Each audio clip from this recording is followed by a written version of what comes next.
Good evening and welcome back to 31 Horror Nights. It's October 4th and tonight's movie is I Saw the Devil.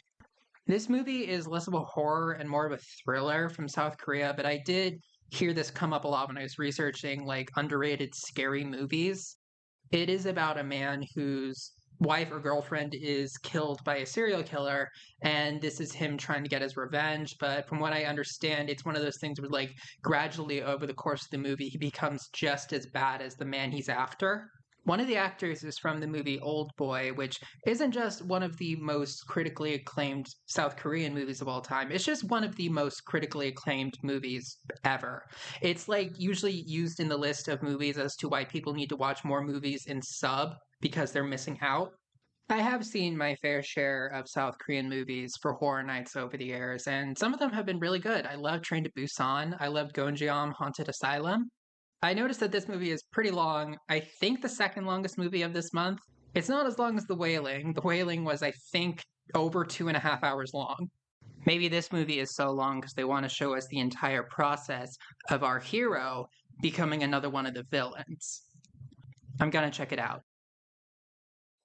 That movie was very long. I think they could have made it shorter. If I were to compare this to any other movie, it would be No Country for Old Men.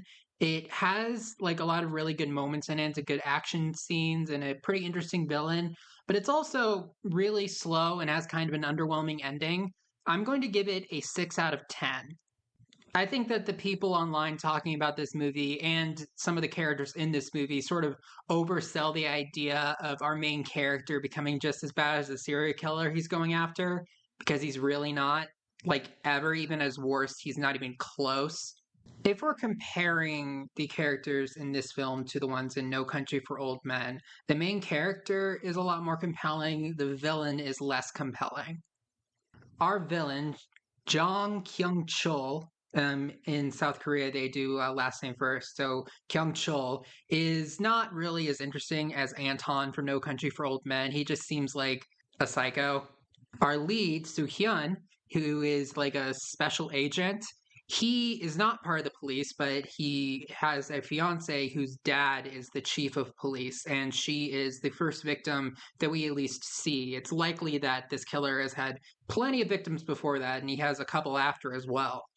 This movie is famous for the way that it shows a lot of violence, and I wouldn't call it gratuitous. It's not overdone, but it does use it to really drive home the effect that it wants to give. The action scenes in this movie are really, really good. I thought they were great. There were a lot of really good shots. There were a lot of really fun, action-packed, well, fun in a dark way. There were a lot of really interesting action-packed moments. There was also some really interesting cinematography. There was one scene where there was a struggle happening between three people in a car, and the camera kept rotating in an orbital fashion around the center of the car, and I was just sitting there as how are they doing that? Because you can see the walls of the car, and a big film camera shouldn't be able to fit in there. I wasn't really expecting this movie to be particularly scary because it's a thriller, not a horror. But I do think that this movie had the first jump scare of this Horror Nights that legitimately got me. The plot of this movie was okay. The pacing I wasn't a fan of. Oh, for the entire middle part of the movie, it kind of just felt like it was spinning its wheels. It was the same sequence of a few scenes repeated two or three times. Kim, the agent who is trying to get the revenge, is going through a cycle of catching Jang, torturing him, then letting him go so he can hunt him down and catch him again. And let's just forget about the whole two wrongs don't make a right. Nothing you do is going to bring her back. Let's just put that aside for now and just look at it from a objective utilitarian standpoint. Soo Hyun should have just killed him at multiple points in the movie, because every single time Kyung Chul was let go, he would go on to hurt and kill more people. I don't think they really approached it from that angle in the movie, but this is taking one person's trauma and spreading it around to a bunch of other people in an indirect way, but still that is what's happening. I think that the pacing could have used a little work. I really do like the portrayal of the two main characters. The acting in this movie was great. The two had a lot of good psychological warfare. Well, I'd say with each other, but it was mostly just Kyung Chul messing with Soo Hyun. It was engaging when it was engaging, but it wasn't engaging at as many points as I wanted it to be.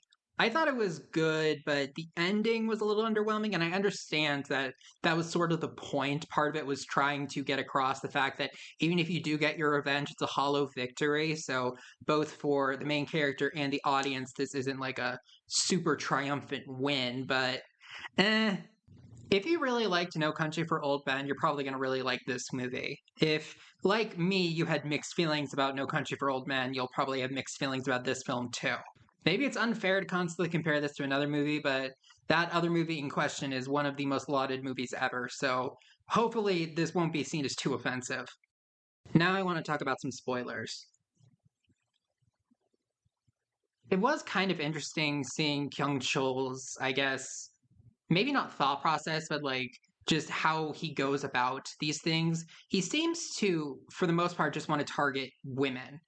These are all seemingly very spur of the moment kills. He just sees a woman alone and vulnerable and decides to like go after her. It's kind of impressive that he hadn't been caught before at that point in the movie. He like does dismember the bodies and like sort of attempt to conceal them, but he's not that clean with it. They say that it took a miracle for them to find the body of the first victim, the fiance, the main character. I disagree. He also does that thing where like he has no like preconceived notions about him actually being in the right. He knows he is a villain, but he will still like take little moments to look down on other people that he sees as beneath him. Like he has a friend who is a cannibal, and I'm pretty sure that's where most of the body parts that he needs to get rid of end up going to. And he says that you're crazy for eating human meat. I mean, yeah, that's true, but look who's talking. There are also a few things that came up in this movie that really didn't seem to go anywhere. There was a point where Jung Kill was like, his car broke down, he needed a ride, and the first people that come by are people in like military fatigues and like an armored car, and they never really talk about why that happened. And the next one was that taxi, which led to that taxi fight scene I was talking about earlier. And there were two people in the taxi, the driver and someone in the back seat, and they were both acting a little suspicious. But after the fight, where Kyung Chul comes out on top, he looks in the trunk. There is a dead body in the trunk. They killed somebody else in something completely off screen. We have no idea what happened. There was like an entire other movie happening before this one. And he says, these people are crazy. The entire like second act of this movie is like a game of cat and mouse. This thing I was talking about earlier was kind of like the same couple of scenes repeated a few times, but eventually Kyung Chol is like made fully aware of who this person after him is, and he vows to make his life as miserable as he possibly can and just turn himself in.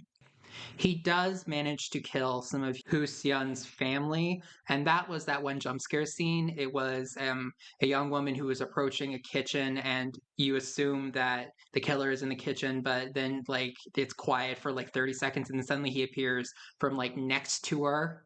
That was the jump scare that got me. By all accounts, it looked like Kyung Chol was fully prepared to just give himself up and turn himself in.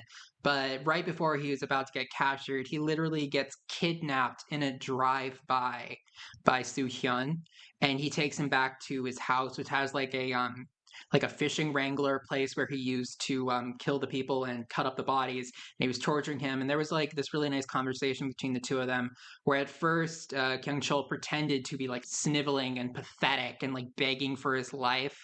Maybe he thought he would, if he made this feel less fun, he wouldn't want to do it. I don't know. But eventually the mask drops and he's just like, you can't hurt me the way that you want to. I already took so much from you. There's nothing you can do to me that can like actually make things even now. Basically just like, ha ha, I win. And it ends with him leaving Kyung Chul like still tied up, and he has a rope in his mouth. And there was like a scene of him locking the door with a padlock, but when other people come by later, they can just open the door. So maybe it was a different door. I don't know. The rope in his mouth was attached to this guillotine that was used for another kill earlier in the movie. And if the door opens, the guillotine will drop and cut his head off. But for some reason, Kyung Chol's family, who we met briefly towards the beginning of the movie, just decided to visit him all of a sudden. Soo Hyun left like a wire or like a listening device there, so I guess he could listen to the sound of his greatest enemy dying. But then he hears the traumatized cries of the family watching someone that they know get decapitated. And the movie ends with him absolutely just breaking down. But like it was filmed without sound, there's like classical music playing, and without the sound, it took me a solid 30 seconds of me wondering, is he crying or is he laughing? Because I couldn't see any tears and I couldn't hear it. Obviously, the ending of this movie is not meant to feel good. It's not really meant to feel satisfying, because that's one of the messages throughout the movie, is the idea of revenge is a lot more selfish than just seeking out justice. It wasn't a bad thriller. It just was a little slow for my taste, sort of like how like The Wailing was a decent idea, but it was just stretched out so long. I can't say that it was a bad movie or even that it wasn't a wonderfully made movie, like technically, but it just wasn't exactly my thing. All right, thank you for listening. I'll see you tomorrow.